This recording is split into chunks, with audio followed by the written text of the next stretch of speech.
پھوپھو آپ سے ایک بات پوچھوں، برا تو نہیں مانیں گے؟ وہ معصومیت سے بولی۔ ہاں میری جان پوچھ۔ میں اپنی بیٹیوں کی بات کا برا مناتی ہیں کیا؟ زبیدہ بیگم پیار سے اس کا گال چوم کر بولی۔ آپ اون جی کو دنیا میں نہیں لانا چاہتی تھی؟ میرا مطلب ہے آپ کو۔ وہ بھی بول ہی رہی تھی کہ زبیدہ بول پڑی۔ کون سی ماں ہوگی جو اپنی اولاد کو دنیا میں نہیں لانا چاہے گی؟ میں بہت مجبور تھی آرزو، ڈاکٹر نے جواب دے دیا تھا۔ اون کا کیس بہت رسکی تھا۔ ڈاکٹر نے کہا تھا کہ یا میری جان بچے گی یا اون کی۔ میں نے ہر ممکن کوشش کی کہ میں اون کو بچاؤں، لیکن گھر میں لڑائی جھگڑے شروع ہو گئے، کیونکہ ڈاکٹر نے کہا تھا کہ اگر اون کو جنم دیتی ہوں تو میری جان نہیں بچ سکے گی۔ اون کے بابا کو مجھ میں یا اون میں سے کسی ایک کو چننے کے لیے کہا گیا تھا۔ اس وقت اون کے ساتھ میرے 4 اور بچوں کو میری ضرورت تھی۔ ماں تو اپنے ہر بچے سے پیار کرتی ہے۔ میں اون سے بہت پیار کرتی ہوں، اس لیے مجھ میں اتنی ہمت ہی نہیں ہو رہی تھی کہ میں اون کی جان لوں، لیکن پھر ان 4 بچوں کو ماں کا پیار کون دیتا؟ اس لیے مجھے یہ فیصلہ کرنا پڑا، اور میں نے اون کو مارنے کی ہر ممکن کوشش کی، لیکن پھر بھی وہ بہت ضدی تھا۔ دنیا میں آ کر ہی رہا، زبیدہ نے مسکرا کر بتایا۔ لیکن مجھے تھوڑی نہ پتا تھا کہ وہ مجھ سے اتنی نفرت کرنے لگے گا۔ میری آواز تک نہیں سننا چاہتا۔ وہ کہتا ہے کہ اسے باپ سے کوئی گلہ نہیں، اسے مجھ سے گلہ ہے کہ میں ماں ہو کے کیسے اسے مارنے کے لیے تیار ہو گئی۔ لیکن میں مجبور تھی۔ میں صرف اون کی ماں نہیں تھی، 4 اور بچوں کی ماں تھی، جنہیں میں نے اون سے پہلے جنم دیا تھا۔ لیکن اون بھی دنیا میں آیا، اس کا رزق بھی اسی دنیا میں لکھا تھا، اللہ نے اسے زندگی دینی تھی، اور پھر میری پیاری سی بھتیجی کو اس کی دلہن بنا کے لانا تھا۔ وہ خوشی سے اس کے گال چوم کر بولی۔ اس نے محسوس کیا کہ ان کے پوچھنے سے پھوپھو اداس ہو گئی ہے۔ پھوپھو میں کھیر اون جی کو دے آؤں؟ اس نے کھیر کے پیالے کی طرف اشارہ کیا۔ وہ میرے ہاتھ کی بنی ہوئی کھیر نہیں کھائے گا، زبیدہ اداسی سے مسکرائی۔ میں کھلاؤں گی، آپ دے تو صحیح۔ وہ مسکرا کر پیالہ اٹھا کر باہر لے گئی۔ اللہ میرے بچوں کو ایسے ہی خوش رکھنا۔ وہ دعا مانگتی کھیر اٹھا کر باہر چلی آئی، جہاں ان کے سارے بچے ان کا انتظار کر رہے تھے سوائے اون کے۔ وہ کھیر لے کر کمرے میں آ گئی، جہاں وہ کافی دیر سے ان کا انتظار کر رہا تھا۔ بولا تھا جلدی آنا، مجال ہے جو میری بات مان لو۔ اسے دیکھتے ہی وہ منہ بنا کر بولا، میں آپ کے لیے یہ لینے کے لیے گئی تھی۔ اس نے کھیر کا پیالہ سامنے کیا اور ساتھ ہی ایک چمچ بھر کے اس کے منہ میں ڈال دیا۔ کس نے بنایا ہے یہ؟ اون نے کھاتے ہوئے پوچھا، اور ساتھ ہی پیالہ لے کر سائڈ پر رکھا اور اس کا ہاتھ پکڑ کر کھینچا۔ اور کھائیں، میں نے بنایا ہے۔ اسے لگا شاید جھوٹ بول کر ہی اون کو کھیر کھانے پر مجبور کر کے پھوپھو کو خوش کر دے۔ اس سے پہلے کہ وہ کچھ اور کہتی، اون اپنے ہونٹ اس کے لبوں پر رکھ چکا تھا۔ اس سے زیادہ ٹیسٹی اور کچھ نہیں ہے۔ وہ اس کے لبوں پر انگوٹھا پھیرتے ہوئے بولا، مجھے جھوٹ پسند نہیں ہے آرزو، آئندہ جھوٹ مت بولنا۔ اون نے سیریسلی انداز میں کہا۔ پھوپھو نے اتنے دل سے بنائی تھی، آئی ایم سوری۔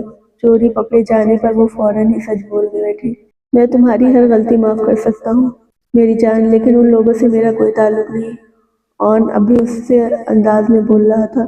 آپ مجھ سے ناراض تو نہیں ہوں گے نا؟ آرزو نے پوچھا تو وہ مسکرایا۔